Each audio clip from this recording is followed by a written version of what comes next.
So for today's tarot deck review, we are going to take a look at the Tarot Disassembled, which was created by Jennifer Cooper Steidley.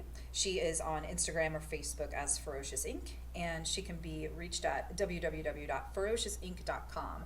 Now, as always, I'm not getting any kind of a kickback for doing this review. I just really like sharing decks with other people, and I especially love supporting artist-created decks that I get off of Kickstarter and any type of like artist-funded thing, like on Instagram and such. So let's take a look at this deck. Let's start off by just talking about these freaking awesome Kickstarter bonuses that came out with this particular tarot deck. So I've laid them all out here. It's really impressive. I am, like a lot of people, I don't always need the bonuses, but I always appreciate them when they come, especially stickers. So with this one, there were these gorgeous holographic stickers of the World, the Fool, and the Magician. They're really nice quality, and they have that beautiful rainbow holographic action. And then this wonderful quote that is one of the hallmarks of this particular deck, that every action of creation is first an act of destruction by Pablo Picasso. And that's something that you'll see throughout this entire set. There was a really nice thank you card, which I think was really lovely. When the artists do little touches like this, or the creators, I always think it's just a really wonderful way to say thank you to the folks who are supporting them. And then these beautiful postcard size prints. What I noticed when I was looking at them was they actually have, out in the sunlight, the ink on them is almost metallic. So even these are super high quality. And then, of course, a little bookmark too. So, and there's that quote on the back of it. Super fun. So this artist really gave a lot back to their backers. And this is a great example of a Kickstarter that if you see a deck and you really like it, sometimes the creators really put a lot into it to get it funded. And this is a great example of when they give a lot back to the supporters as well. Let's take a look at the deck itself. Now, first off, one of the things that was really neat about this particular Kickstarter was the author offered two different types of boxes. So this is the moon box. It's black, and there was also a sun box, which matched the color of the book here. So really kind of neat, different little add-on that you could get out of the Kickstarter of having the box in your own preferred color. That really awesome quote is on the box. The back of it has this beautiful design, and it is a magnetic side opening box. I personally really like that because I find that it's a little bit harder for me to damage. I find that tuck boxes, I'm a little hard on them, so I really like this type of box. Even the inside of the box is really beautiful, which I, as an artist, appreciate, and I just think it's lovely that so much love was put into the design and creation of this. So thank you, Jennifer, for all of your just the intention that is put into this one. It really shines through. So deck itself is nice, sturdy deck. It's got a linen finish, so you can see I actually have a ring light on now, but even with that extra additional light, there's no glare, which makes it really, really easy to handle and to view. I am a big fan now of the colored edges. I know the metallic shiny gold and silver has gotten really fun, the foil, but I also think it's really cool when they just have a different color other than just the regular matte white. So that's super fun. You can see the backs of the cards have some of the classic symbols. We have the sun, the moon, the infinite loop, and the rose. So just a wand, just some super fun things coming into the elements there. And they are reversible very easily, so you don't have to worry about whether or not you're going to look at the back of the card and be able to tell which way is up.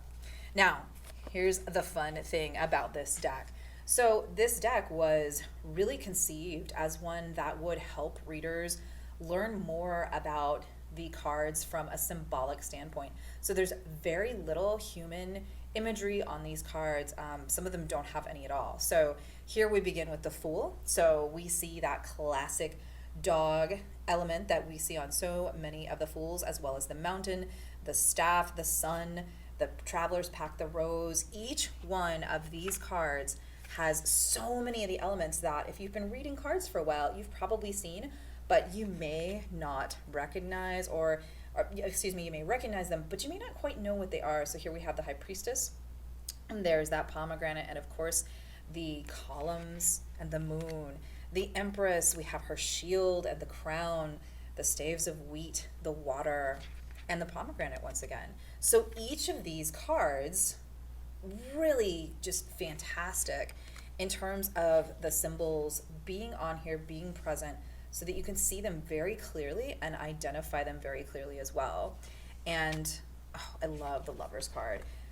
I really appreciate too the color palette that was chosen for each of these cards, because I think that it would have been really easy to pick colors that were bold and striking, which these are, but perhaps clashed a little bit. So this is just a really awesome work by the artist, really mindful, really intentional of utilizing a color pattern that if we were to lay all these out together, they would fit together really, really well, but they don't overpower one another on the card. I think it's quite lovely. I love this Death card. I think this Death card is absolutely just fantastic, and I love the imagery that it brings in. Again, if you are a seasoned tarot reader, perhaps you know what all the card meanings are, maybe you have them all memorized, but maybe you don't know what that crown on the Tower card means. Perhaps you're not sure about the bird on the star. Maybe you don't know what trees and plants are going on. And then I think a lot of people look at the moon card sometimes and think, what's up with that crayfish? This is a great deck to help you learn more about that. So we'll just end going through the majors with the World. There we go. Now the minors are set up in the same way, which I especially appreciate, because I think that it's nice, like the minors got as much attention as the majors. Sometimes in other cards, we really don't get that. So again, wonderful credit to the artist and the creator that this person really did an awesome job of paying attention to the classic symbols and including them. So there's some of the cups. Let's check out the next suit. Next we have Pentacles. There's your 7 of Pentacles, and your 8, the 9. I'm really glad that they included the Falcon. It's fantastic. Ooh, and then there's our 10. And the court cards are the same idea, so we're not seeing people on these as well, except for our knight. We do have our horse and armor reminding us that's the knight. The queen, we have a crown. The king, we have a crown as well, and the scepter of rulership. So even with the court cards, which traditionally do have that human association, the artist managed to keep it very symbolic, which I think is fantastic. We have the swords.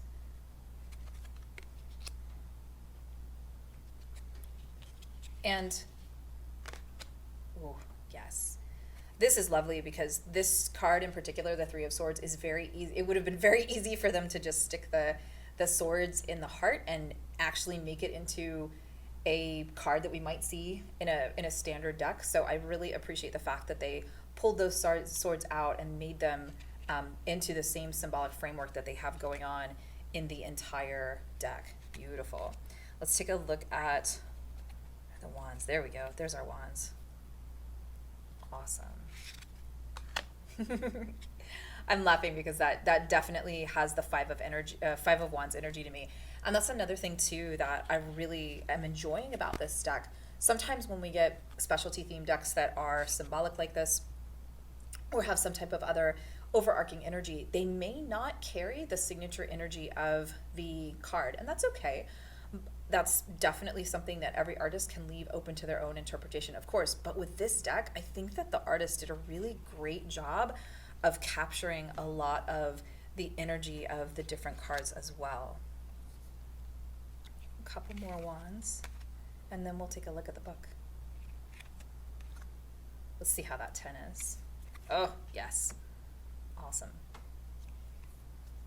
And then we have our page with the salamanders, our knight, our queen with her sunflower, and of course the king. So with this deck, we have this fantastic guide, and you actually do not need the guide. You could absolutely use this deck on its own. because it is just a fantastic functional deck. But I really think that a lot of the beauty of the deck comes from being able to look at your card and then review what it says in the book. One of the things I very much appreciate about this guide is that it's really clear, really easy to read. The artist does include common symbols, and I appreciate the fact that they tell you which cards those common symbols are on. So how many cards in the deck have a bridge? Well, according to this particular interpretation, 2 of them, the 5 of Cups and the 4 of Wands. We see boats a lot. A lot of people are probably familiar with the 6 of Swords having a boat, but Death has one, as well as the King of Cups, the 2 of Pentacles, and the 3 of Wands. So on here, the artist gives in bold print kind of the common meanings of these. And then let's say we flip to that Death card. Oops, flipped a little too far, so let's go back to Death. So while that common glossary had the symbols and their kind of traditional meanings, or I guess you could say their cultural meanings through many different cultures, then when we get to the actual card itself, we get a much more detailed discussion about that symbol. So here on the Death card, we see that the boat is interpreted to mean the journey, transition, refuge, or death.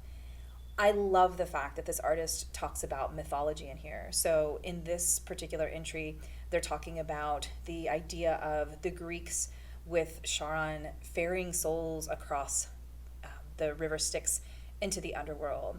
And then they don't just stick to that particular mythology either. Here they're talking about the symbolism of the boat in Norse mythology and elsewhere in Egypt and in Borneo as well. So really fantastic cultural interpretations in this guide. Also, everything is divided up, so you'll see that you've got the suit of cups, and then we've got pentacles, of course, swords and wands all the way to the end. And then sometimes the books give a lot of different information about different spreads that you can do.